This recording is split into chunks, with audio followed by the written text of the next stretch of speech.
Let's talk about military spending, and that's this. About 30 seconds. Our Navy is older, excuse me, our Navy is smaller now than any time since 1917.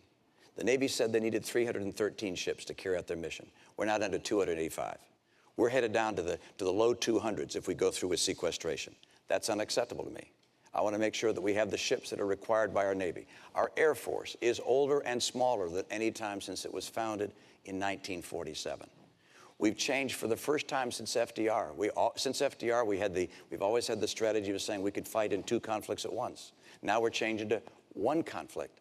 Look, this, in my view, is the highest responsibility of the President of the United States, which is to maintain the safety of the American people. And I will not cut our military budget by $1 trillion, which is the combination of the budget cuts that the President has, as well as the sequestration cuts.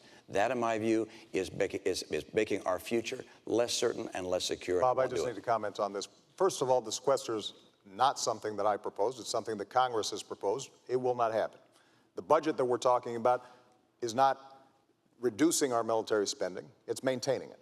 But I think Governor Romney maybe hasn't spent enough time looking at how our military works. You mentioned the Navy, for example, and that we have fewer ships than we did in 1916.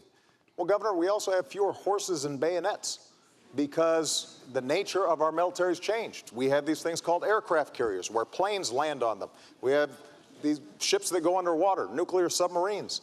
And so the question is not a game of battleship where we're counting ships. It's what are our capabilities? And so when I sit down with the Secretary of the Navy and the Joint Chiefs of Staff, we determine how are we going to be best able to meet all of our defense needs in a way that also keeps faith with our troops, that also makes sure that our veterans have the kind of support that they need when they come home.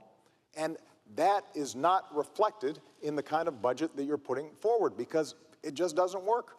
All right. And, you know, we visited the website quite a bit, and it still doesn't work.